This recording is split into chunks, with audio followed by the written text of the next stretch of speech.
I never thought I'd be standing in my cousin Rachel's backyard at our annual family reunion, feeling like an outsider. But there I was, holding a glass of lemonade with trembling hands, having just overheard my Aunt Carol's voice drift through the open kitchen window. "She doesn't belong here." The words hit me like a physical blow, and I felt my stomach twist into knots. But what they didn't know was that in less than an hour, I would be standing on that same patio stage my uncle had built for the family talent show, and I would deliver a speech that would change everything they thought they knew about me. My name is Elizabeth Chun, and I'm 52 years old. For most of my life, I believed that family was everything. I believed that blood was thicker than water, that you stood by your relatives no matter what, and that the bonds we shared were unbreakable. I had attended every single family reunion for the past 30 years without fail. Even when I was going through my divorce, even when I was struggling financially, even when my mother was sick and I was her sole caregiver, I made it to these gatherings. Because that's what you did. That's what family meant. The Harrison family reunion had been a tradition since before I was born. My grandmother started it back in 1965, gathering her 4 children and their families every October in the same park where my grandfather had proposed to her. Over the decades, the gathering had grown from a simple picnic to an elaborate affair with catered food, a DJ, games for the kids, and that talent show that had become the highlight of the evening. As a child, I remembered feeling such warmth at these events, such a sense of belonging. I would run around with my cousins, and my grandmother would pull me aside to tell me stories about our ancestors, making me feel connected to something larger than myself. But things had started to change after my grandmother passed away 15 years ago. The family dynamics shifted. My Aunt Carol, my mother's older sister, had essentially appointed herself as the matriarch. She was the one who organized the reunions now, who decided where they would be held, who sent out the invitations, who controlled the narrative of what our family was supposed to be. And slowly, over the years, I started to feel the temperature drop whenever I entered a room. It wasn't always obvious. It was subtle at first. A conversation that would go quiet when I approached. An inside joke I wasn't included in. Being left out of the family group chat where they planned additional gatherings. My cousin Jennifer forgetting to invite me to her wedding shower, though she claimed the invitation must have gotten lost in the mail. Small slights that I told myself I was imagining, that I was being too sensitive, that I should just be grateful to be included at all. The truth was, I had always been different from the rest of them. The Harrison family prided themselves on their success, their affluence, their status in the community. My Uncle Tom was a prominent surgeon. My Aunt Carol had married a successful real estate developer. My cousins had all gone to prestigious universities and landed impressive jobs. They lived in gated communities, drove luxury cars, took exotic vacations that they posted endlessly on social media. I had taken a different path. After graduating from a state school with a degree in social work, I had dedicated my life to working with at-risk youth. I chose purpose over profit, meaning over money. I lived in a modest apartment, drove a 10-year-old Honda, and took my vacations visiting national parks with a tent and a sleeping bag. I had married Daniel, a public school teacher, and we had built a simple life together focused on making a difference rather than making a fortune. When our marriage ended after 20 years, it was amicable, but it left me starting over financially in my late 40s. My mother, before she died 5 years ago, used to tell me not to worry about what the rest of the family thought. "You're living your truth, Elizabeth," she would say. "That's worth more than all their fancy cars and big houses." But after she was gone, I felt even more adrift at these family gatherings, like I had lost my anchor. The one person who truly understood why I had chosen the life I had. This year's reunion was being held at my cousin Rachel's house. Rachel was Carol's daughter, and she had recently purchased a stunning property in the hills overlooking the city. It was the kind of house that appeared in architecture magazines, all clean lines and floor-to-ceiling windows. She had been talking about hosting the reunion there for months, clearly proud to show off what she and her husband had achieved.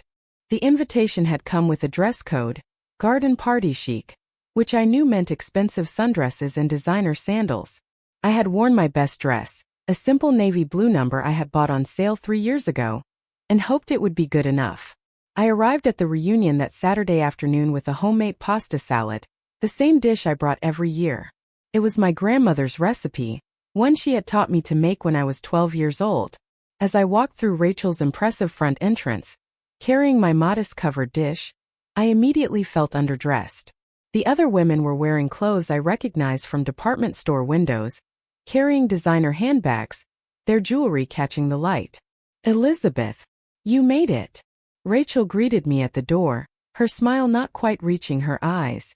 She glanced at my pasta salad. "Oh, how sweet. You can put that in the kitchen. The caterers have already set up most of the food on the back patio." Caterers? Of course. I made my way through the house, taking in the expensive furnishings, the art on the walls, the gleaming marble countertops in the kitchen. Several of my cousins were there, drinking wine and laughing. The conversation paused when I entered. "Lizzie," my cousin Jennifer said, using the childhood nickname I had asked people to stop using years ago. "Love your dress.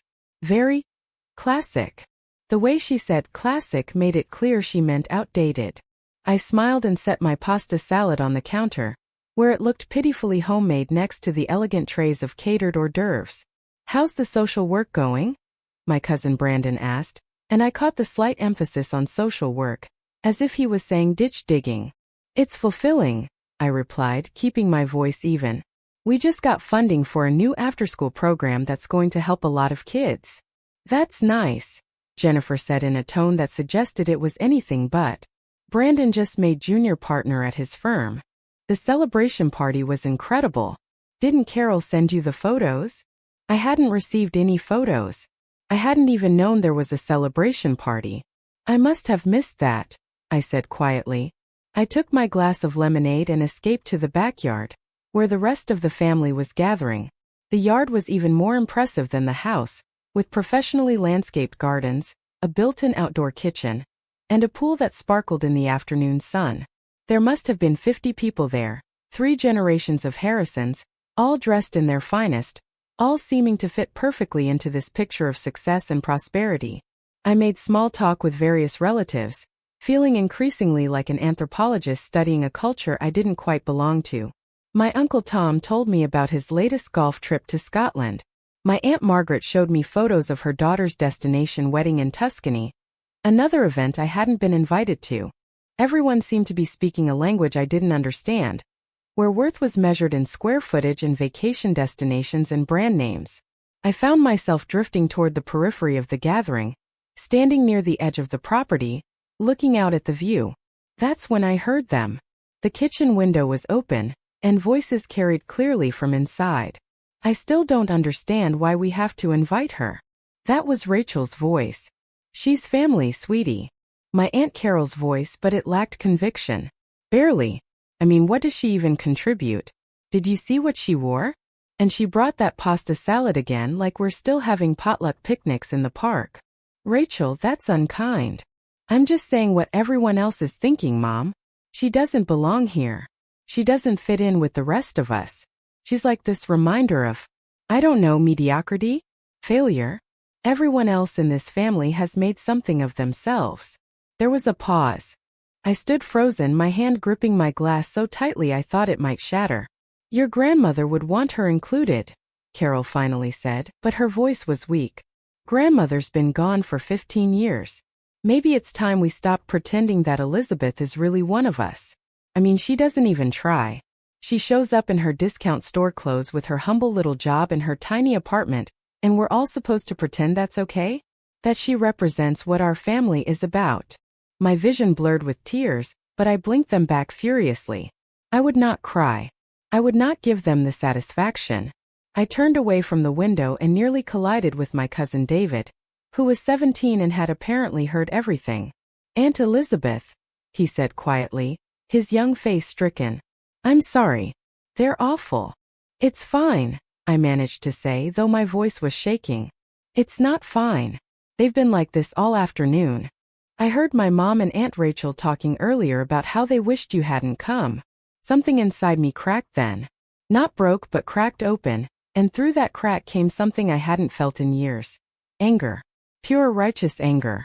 Not at being excluded or looked down upon, but at having allowed myself to accept these crumbs of belonging, at having diminished myself year after year to try to fit into a family that had already decided I wasn't worthy.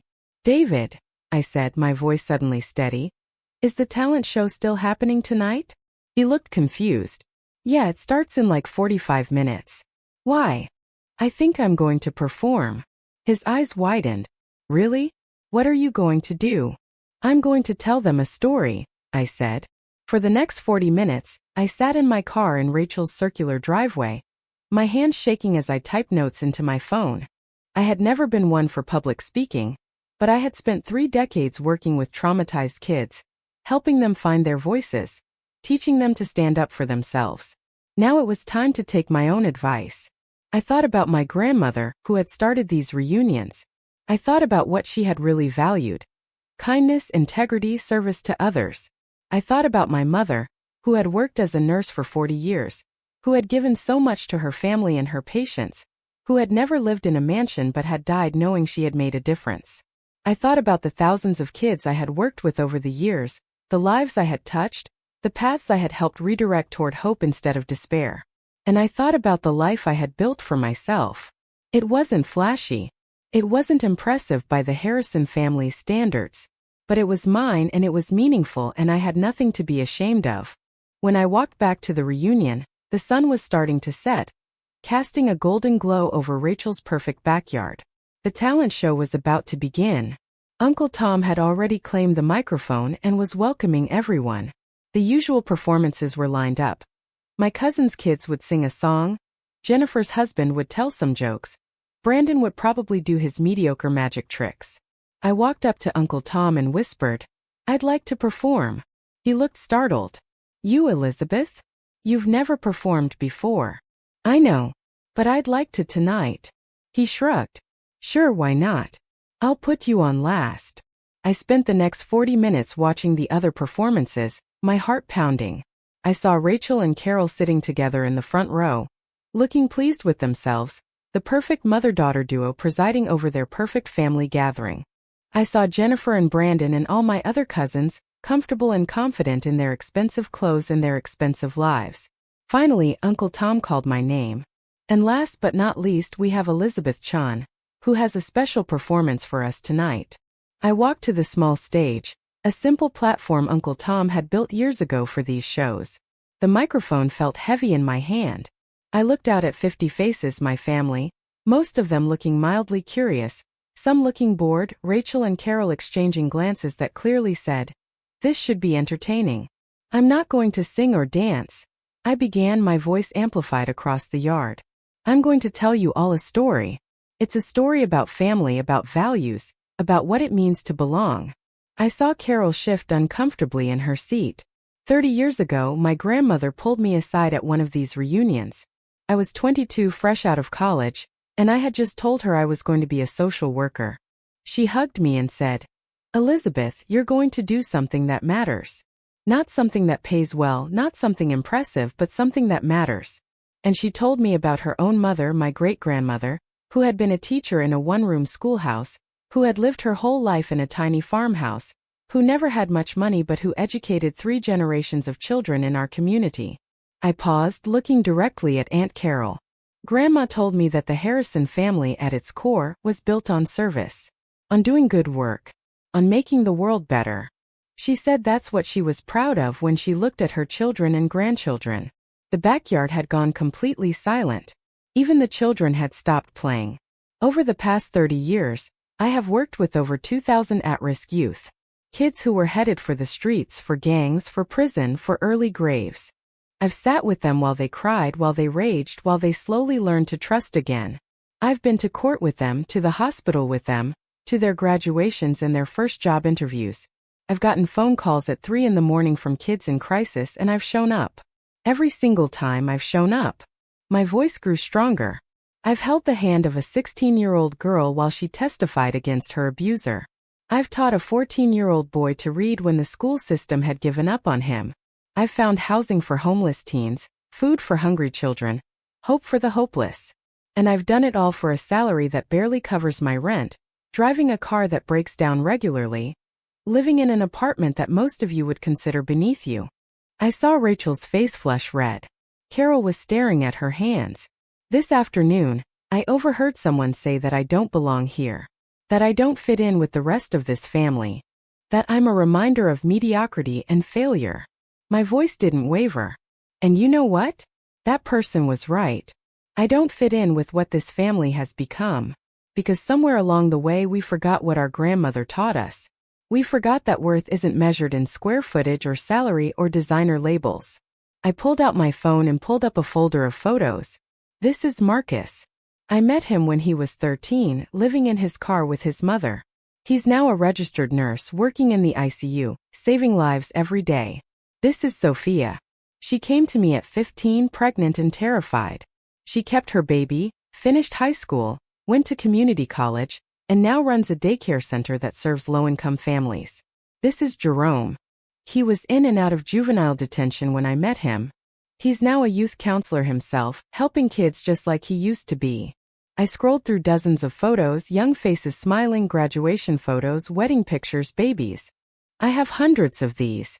Hundreds of lives that are different because someone cared, because someone showed up, because someone believed they mattered more than their circumstances. Uncle Tom was wiping his eyes. Several other family members looked visibly moved. But I wasn't done. 3 months ago, I was nominated for the National Social Worker of the Year award. I didn't tell any of you because I didn't win and I figured you wouldn't care anyway. But when I was sitting at that ceremony, watching the winner give her acceptance speech, I realized something. I realized that I had spent 30 years trying to earn the approval of people who had already decided I wasn't good enough. People who measure success by all the wrong things. People who had forgotten what family is really supposed to be about. I took a deep breath. So yes, I don't belong here. Not because I'm not good enough, but because I'm too good to keep accepting being treated as less than. Too good to keep diminishing myself to make you all feel comfortable with your choices. Too good to keep showing up to gatherings where I'm only invited out of obligation. Rachel started to stand, but her mother pulled her back down. I'm not angry, I continued, and I realized it was true. I'm actually grateful. Grateful that I heard that conversation this afternoon because it finally gave me clarity. It freed me from this need to belong to a family that stopped living by its own values a long time ago. I looked around at all of them. These people I had thought of as my family for my entire life. My grandmother would be heartbroken if she could see what this reunion has become. She started these gatherings to celebrate family, to pass down stories, to connect generations. Not to show off wealth or to exclude people who don't meet some arbitrary standard of success. Young David was openly crying now. A few other people looked ashamed. But Rachel and Carol and several others just looked defensive. Angry that I had dared to call them out. So this is the last time you'll see me at one of these gatherings. Not because I'm running away, but because I'm choosing to invest my time and energy in people who actually value what I bring to the table. In the kids I work with who see me as a hero. In the colleagues I serve with who respect what I do. In the friends I've made who measure worth in kindness and compassion, rather than dollars and square footage. I set the microphone down and started to walk off the stage. The silence was deafening. Then I heard something that made me stop. David had started clapping. Then Uncle Tom joined in. Then a few others. It wasn't everyone, not by a long shot, but it was something. As I made my way through the crowd toward the exit, several people stopped me. My Uncle Tom hugged me tightly.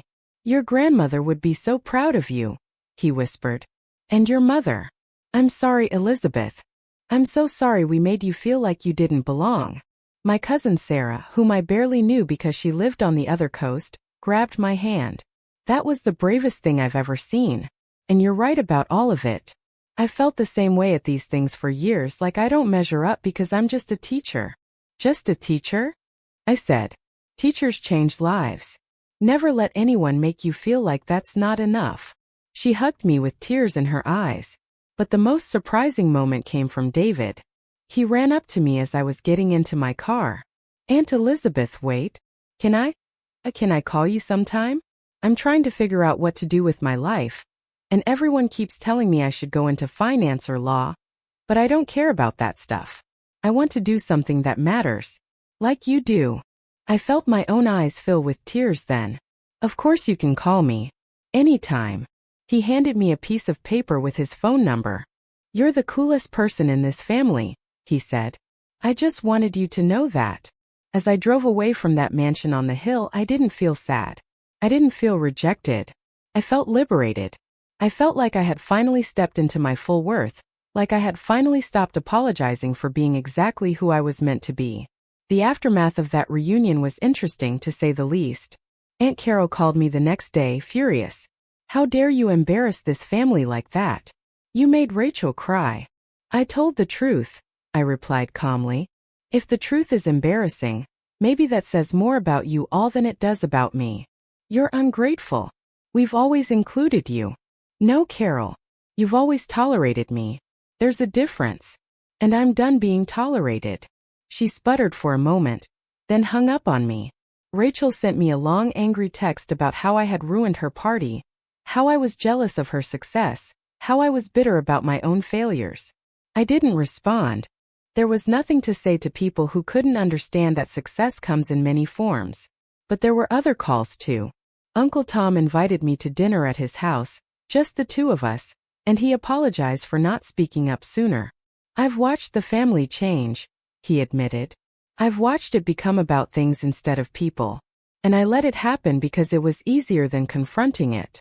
Sarah called me from Seattle and talked for 2 hours about how that reunion had affected her, how she had gone home and had a long conversation with her husband about their values and what they wanted to teach their children. "You inspired me to be braver," she said. "David started calling me every week.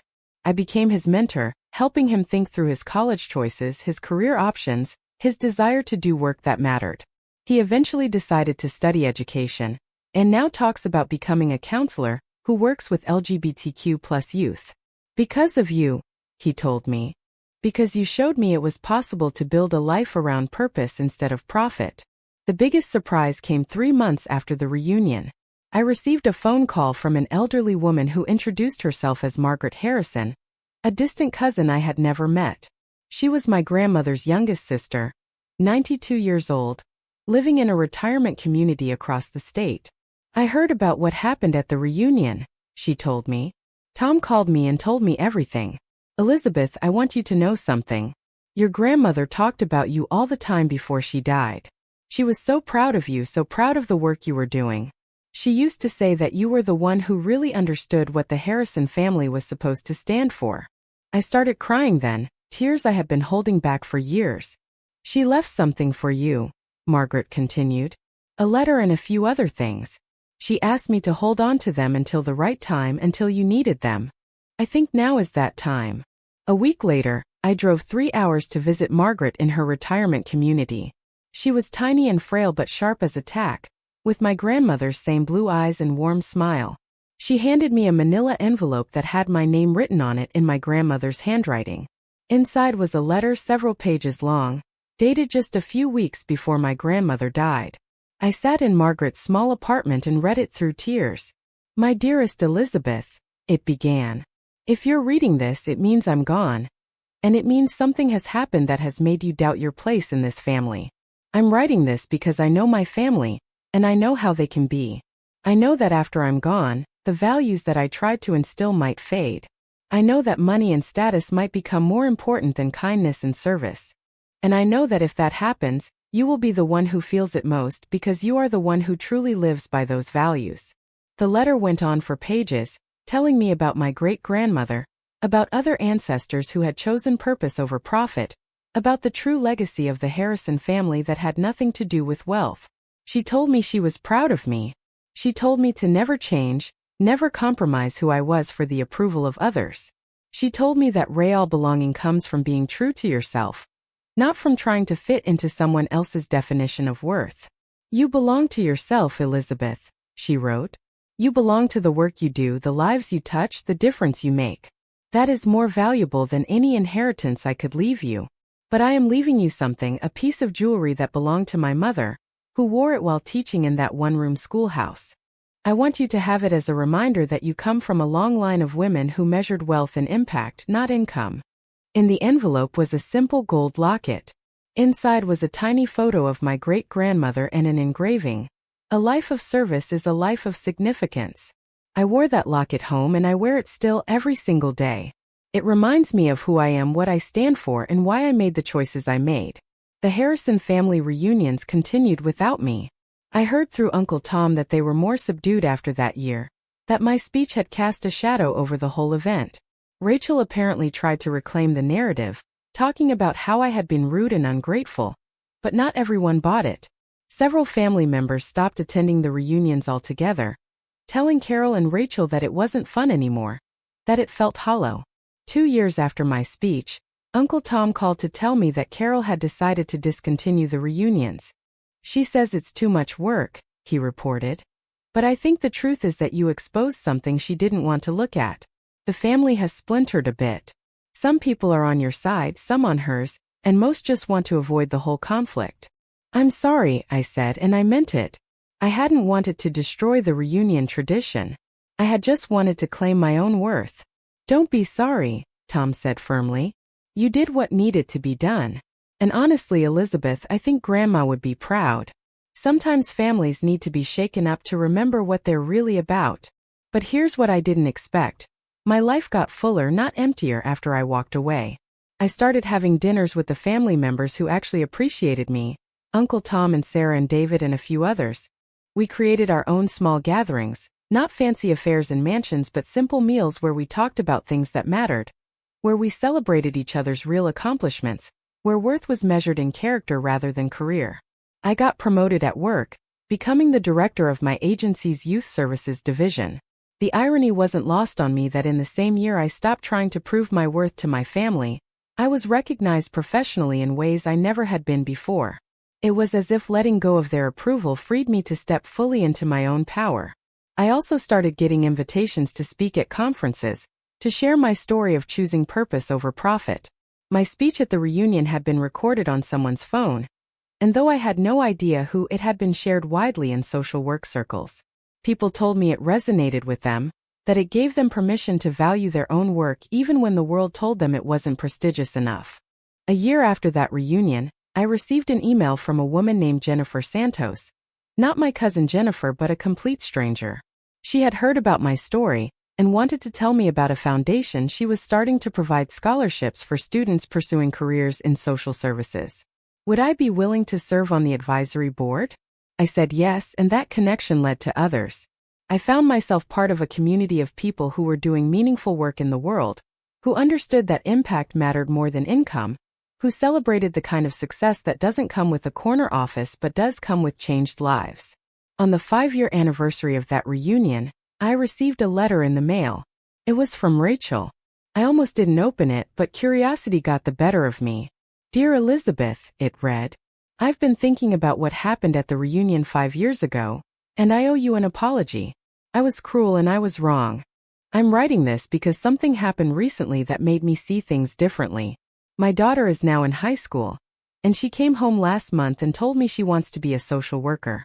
She said she wants to help people, to make a difference, and that no amount of money would make her happy if she wasn't doing work that mattered. I realized as I listened to her that she was saying exactly what you said 5 years ago, and I realized that I had raised a daughter with better values than I had been living by. The letter went on. Rachel told me about going through a rough patch in her marriage, about realizing that her big house and expensive things hadn't brought her happiness, about feeling empty despite checking all the boxes of conventional success. She told me she had started volunteering at a homeless shelter and found more fulfillment in those few hours a week than in anything else she did. I don't expect you to forgive me, she concluded. I just wanted you to know that you were right about all of it, and I'm sorry it took me 5 years to see it. If you're ever willing to talk, I'd like to hear more about your work. My daughter wants to shadow a social worker, and I can't think of anyone better than you. But I understand if you'd rather not. I wouldn't blame you. I sat with that letter for a week before responding. Part of me wanted to ignore it, to maintain the boundaries I had set 5 years earlier. But another part of me, the part that had dedicated my life to believing people could change, wanted to respond with grace. I sent her a short email. Rachel, thank you for your letter. I appreciate your honesty and your apology. I'd be happy to have your daughter shadow me for a day. Let's see how it goes from there. 3 weeks later, Rachel's daughter Emma spent a day with me at the youth center. She was 17, bright-eyed and earnest, nothing like the shallow teenager I had expected. She asked thoughtful questions, engaged genuinely with the kids, and at the end of the day she hugged me and said, "Thank you for showing me what this work really looks like. This is what I want to do with my life." Rachel picked her up that evening, and we had a brief but genuine conversation. She looked different somehow, less polished, more real. "Thank you for this," she said quietly. "It means more than you know." I nodded, and as they drove away, I realized that this was what redemption looked like. Not a grand gesture, not an elaborate apology, but small steps toward understanding, toward growth, toward becoming better. Now, 7 years after that reunion, my life looks nothing like I expected it would. I'm 59 years old, still living in my modest apartment, still driving a practical car, still working with at-risk youth. But I'm also serving on 3 nonprofit boards, mentoring young social workers, and yes, planning to publish a book about choosing purpose over profit in a world obsessed with conventional success. David graduated from college last year with a degree in counseling. He's working at an LGBTQ+ youth center and calls me his professional grandmother. Emma is now in college studying social work, and she and I meet for coffee once a month. She told me recently that her mother talks about me often, about how I changed her perspective on what matters in life. Uncle Tom passed away 2 years ago, and at his funeral, I reconnected with several family members I hadn't seen since the reunion. Many of them apologized for how I had been treated. Some told me they had thought about my speech many times over the years, that it had made them question their own values and choices. A few said they wished they had been braver, that they had spoken up at the time. Aunt Carol was at the funeral too. We didn't speak much, but as I was leaving, she approached me. "Elizabeth," she said quietly, "Tom talked about you a lot at the end. He said you were the conscience of this family.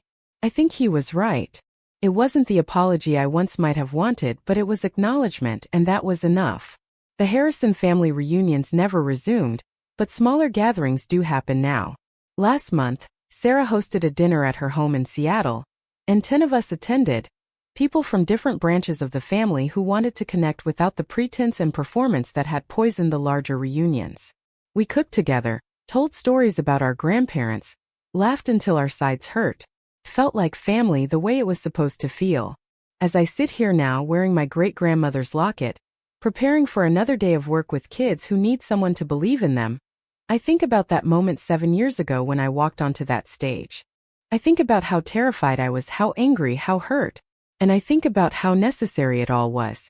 Because here's what I've learned. You cannot belong to people who have decided you're not enough. You cannot earn the approval of those who measure worth by metrics you don't believe in.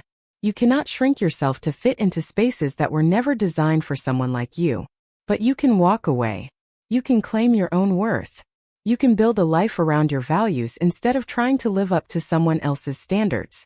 You can find your tribe, the people who see you for who you really are, and celebrate that person. That reunion was the worst and best thing that ever happened to me. It shattered an illusion I had been clinging to for decades, the illusion that I could be accepted by people who fundamentally disagreed with how I chose to live my life. But it also freed me to fully embrace who I am, to stop apologizing for my choices, to recognize that my life's work has value even if it doesn't come with a mansion on a hill. The kids I work with sometimes ask me if I have any regrets. I tell them no. I tell them that every choice I made led me exactly where I was supposed to be. I tell them that a life of meaning is worth more than a life of luxury, that the measure of your days isn't in what you accumulate, but in who you help, how you love, what you contribute. And I tell them about my family reunion, about standing on that stage and choosing myself, about the courage it takes to walk away from belonging in order to find true acceptance. I tell them that their worth isn't determined by people who don't understand them, that they get to define success for themselves. Some of them cry when I tell them this. Some of them hug me and say, "Thank you for showing us that it's okay to be different." And that's when I know that everything I've lived through, every slight and exclusion and moment of feeling less than, has prepared me to be exactly what these kids need. Someone who chose authenticity over approval and survived to tell the tale. 7 years later, I still don't belong at those fancy family gatherings. But I belong to myself. I belong to my work. I belong to the community I've built of people who value what I value, who celebrate impact over income, who understand that significance is measured in lives touched, not dollars earned. And that, I've discovered, is the only belonging that really matters. Not the family you're born into, but the life you build, the values you live by, the difference you make. That's where true belonging lives. Not in someone else's acceptance of you, but in your own recognition of your worth.